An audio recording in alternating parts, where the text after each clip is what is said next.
Well, here it is. This is the finished, unfinished clasp that I created today.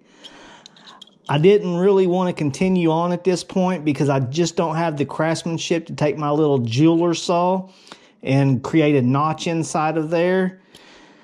And is crooked and everything as this is at this time, it just wasn't worth destroying it any worse than it already is. So I have chosen to surrender at this point and just take my XP points, my experience points, and move on to the next project tomorrow. But I did put all my effort, everything I had, all my knowledge, all my effort, all my training to make this piece the best